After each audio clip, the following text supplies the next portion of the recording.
Chapter 5 Slow Earth Movements. In the last chapter, we have studied the interior of the Earth. Changes occur constantly at the Earth's surface. These changes are caused by internal movements as well as external processes. In this chapter, we shall try to understand the slow internal movements and their effects. The internal movements that affect the surface of the Earth mostly take place in the upper portion of the mantle. A tremendous amount of energy is given out by the radioactive elements in the mantle. This energy moves in the form of waves from one place to another. Due to the flow of energy, movements are generated in the interior of the Earth. Slow Earth movements.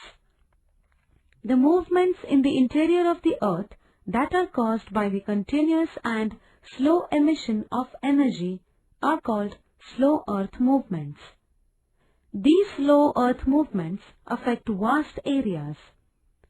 These movements take place in a horizontal or vertical direction. Try to understand the effect of these movements on hard and soft rocks from figure 5.1. These movements give rise to mountains and continents. The slow movements lead to the processes of folding and faulting. Effects of Earth's movements. Earthquakes, volcanic eruptions, forming of mountains and continents are the effects of Earth movements. A. Orogenic movements. The movements that give rise to mountains are called orogenic movements. The movements in the interior give rise to two types of mountains: fold mountains and block mountains. Fold mountains. As energy moves through the interior of the Earth, soft rocks are subjected to compression. As a result, wrinkles, folds are developed. This process is called folding. These folds appear like waves as shown in figure 5.1. If the pressure is intense, the folds are large and acute.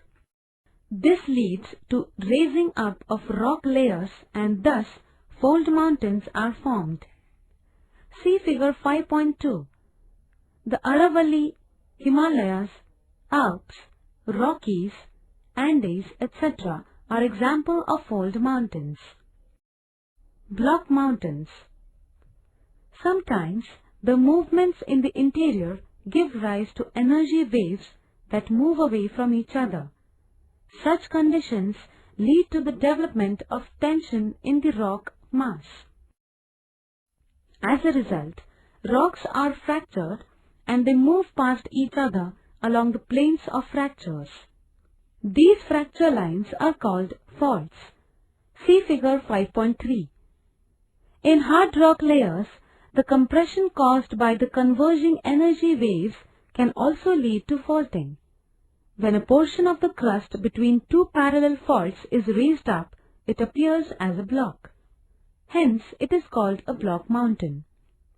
See figure 5.4.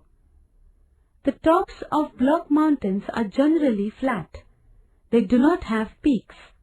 Their slopes are steep. For example, the Meghalaya Plateau in India and the Black Forest Mountain in Europe. Rift Valley. When the movement is in the opposite direction and divergent, the crust is subjected to tension.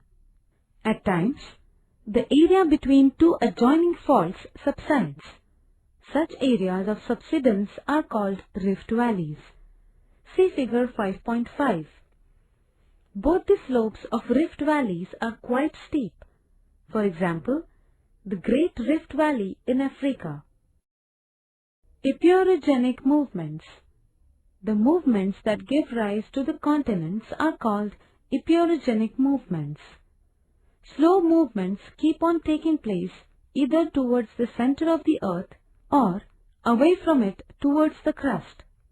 Due to such movements, an extensive portion of the crust is raised up or subsides. When a portion of the crust is raised above sea level, it leads to the formation of continents. Hence, such movements are called continent-building movements. Such movements may also give rise to formation of extensive plateaus.